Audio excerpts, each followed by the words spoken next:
মোহনপুর পঞ্চায়েত সমিতি উপস্থিত। তো আমরা যদি আমাদের এই সমস্ত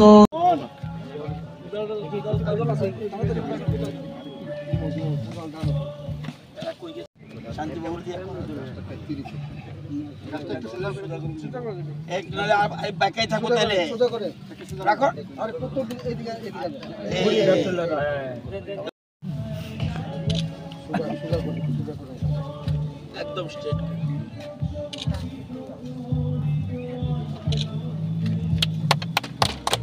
বাকিরা দেওয়া দাও, একটু দিয়ে দেওয়া। আচ্ছা এবার কোদাল দাও, আর একজন অল্প দিও, পরে তারা ঠিক করবে। তারা এই শান্তিবাবু, এই শান্তিবাবু যারা ইয়ে কই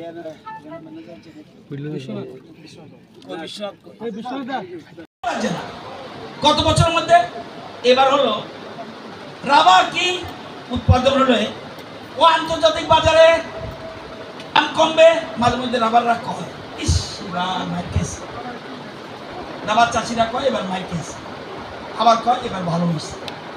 এই পাম অয়েল এটা মিশন, এটা মিশন, কিন্তু অয়েল পাম মিশন, অর্থাৎ বলছে এই যে রেট করে দিলাম কেন্দ্রীয় সরকার, এই রেটের নিচে কেউ কিনতে পারত না, রেটের উপরেও নিচে কোনোদিন নামতে পারত না, নিচে নামার সুবিধা নেই। রাবারের আপ ডাউন হবে, কিন্তু এটা শুধু আপ আপ আপ শুধু আপনাকে করতে হবে, বাজার যাওয়া লাগতো না।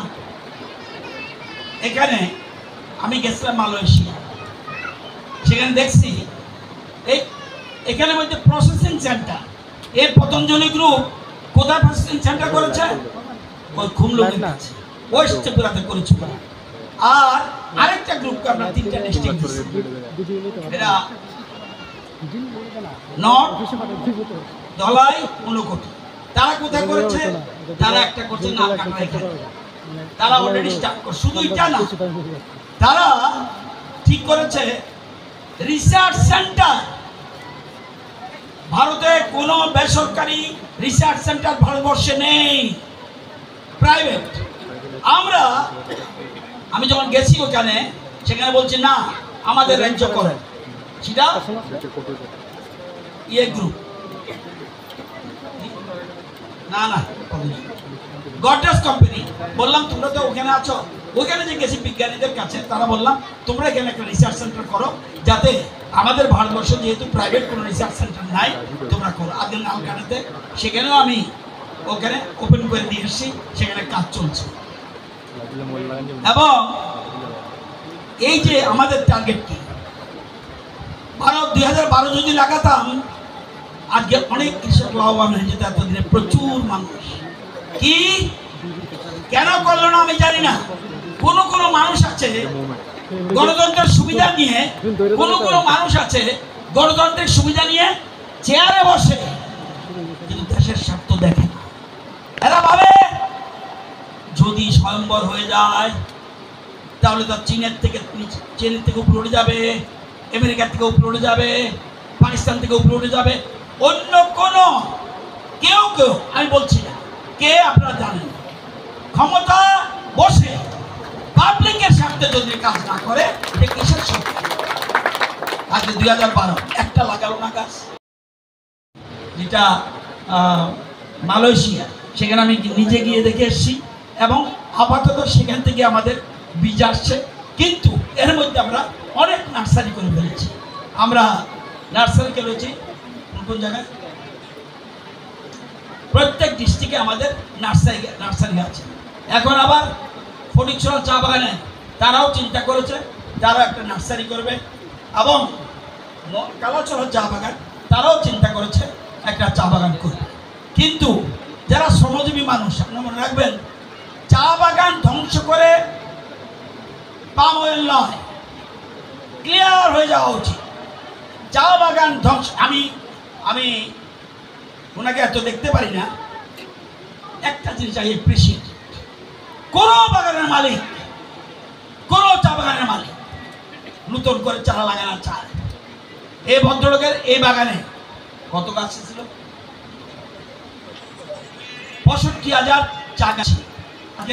নতুন নতুন আমি সবরে বলি, বিনোদিনীর চা বাগানের মালিক যদি চা গাছ লাগায়, তোমরা পারো না কেন? 65,000-এর মধ্যে উনি আজ করে ফেলেছেন 5 লাখ চা, 5 লাখ চা গাছ লাগিয়েছে এবং আছে। বিনোদিনী এই বাগানের শ্রমিকরাও এখানে আছে। এবং আমি এখন যে পাম অয়েল লাগাবে, এখন লাগবে 14,000-এর মতো। 14,000 একটা নিয়ম আছে, গ্যাপ গ্যাপ দিয়ে করতে হয়। এটা সেই জন্যই গ্রুপের লোক আছে, ডিপার্টমেন্টের লোক আছে, গ্যাপ গ্যাপ দিয়ে এরকমভাবে ইচ্ছা করলেই আমরা অনেক কিছু ফসল আনার জন্য এখানে এখানে এখানে করি, এটা না, বিজ্ঞান ভিত্তিক ব্যবস্থা রয়েছে। তো আমি সবাইকে বলবো যে আজকে এই যে আমাদের চিন্তাধারা, সবাইকে এখানে যারা এসে আছেন, বিশেষ করে চাষি ভাইয়েরা, অন্নদাতা কৃষক, মনে রাখবেন প্রোডাকশন আমাদের দেশে আজকে যে আমাদের পৃথিবীর চতুর্থ স্থানে চলে এসেছি আমরা, অর্থনীতি চতুর্থ স্থান। আজকে আবার আমি জিনিসটা ভালো করে বুঝতে পারিনি, 7.5 বছর যখন আপনি এটা উৎপাদন করবেন, আর এটা কত লাগবে? 3.5 থেকে 4 বছর। যতটা আমরা কি চাই, ধানও যেন 4 মাসের মাথায় 3 মাস 2.5 মাসের মধ্যে কোনো উৎপাদন করা যায় কিনা সেই বীজ খুঁজছি। যত তাড়াতাড়ি বেশি উৎপাদন করা যায়, এতে আমরা তত স্বয়ংবর হব। আমরা সেই জন্য আমাদের দেশ এবং আমরা সেই জন্য পাম অয়েলের দিকে গুরুত্ব দিচ্ছি। মোট 14টা রাজ্যে পাম অয়েল হয়। অন্ধ্রপ্রদেশ, তেলেঙ্গানা, ছত্তিশগড়, তামিলনাড়ু, কেরালা, গুজরাট, কর্ণাটক, উড়িষ্যা, মিজোরাম, নাগাল্যান্ড, আসাম, অরুণাচল প্রদেশ, মণিপুর, ত্রিপুরা, এই রাজ্যগুলির মধ্যে পাম অয়েল হয়। এই পাম অয়েল এবং দেশকে দেখুন প্রধানমন্ত্রী কত ইন্টেলিজেন্ট। আপনি চাষ করবেন, আপনার লাভ হবে, তারপর করে দিচ্ছে। আপনার কি পয়সা লাগবে? নাও। এই যে জঙ্গল কাটার জন্য পয়সা দেয়, কে দেবে? আমাদের দপ্তর দেবে। এই যে জঙ্গল, এগুলি কাটার জন্য আমরা পয়সা দিই, 1 হেক্টরের জন্য 3,000 টাকা দিই, জঙ্গল কাটা। এবার বেড়া দিবেন, এর জন্য আমাদের দপ্তর টাকা দেয়, কত? 4,000 টাকা। আসেন গর্ত করবেন, এই জন্য আমরা টাকা দিই। চারা গাছ যেটা দেবে, এই যে দিচ্ছে, আজকে দিল, এই চারা গাছ বিনামূল্যে। 1 হেক্টরের মোট কত? 29,000 টাকা খরচ। ঠিক, চারার জন্য শুধু আপনি কিনতে হতো, তাহলে কিন্তু 29,000 টাকাতে কিনতে হবে হেক্টরে যতগুলি চারা লাগবে, তাহলে সমস্ত টাকা দেয়। এবার বেড়া দিবেন, সে টাকা দেবে। এবার ফলন আসা পর্যন্ত এই 4 বছর ধরে আবার অন্যান্য সবজি যদি করেন, এর জন্য টাকা দেবে।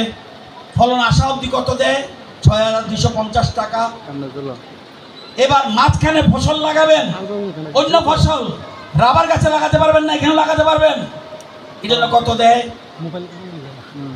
অন্তর্বর্তী ফসল চাষের জন্য 6,250 টাকা। এবার বলে না, এখানে আমি মুরগি পালবো, এখানে আমি শুয়োর পালবো, এর জন্য টাকা দেয়। এটার জন্য টাকা দেয় কত? 10,000 টাকা হেক্টরে। এবারে না, আমি একটা পুকুর করব, এর জন্য কত টাকা দেয়? 1,80,000 টাকা সাবসিডি। যা করেন আপনি 1,80,000 টাকা সাবসিডি। সোলার পাম্প যদি বসান, এই জন্য 1,40,000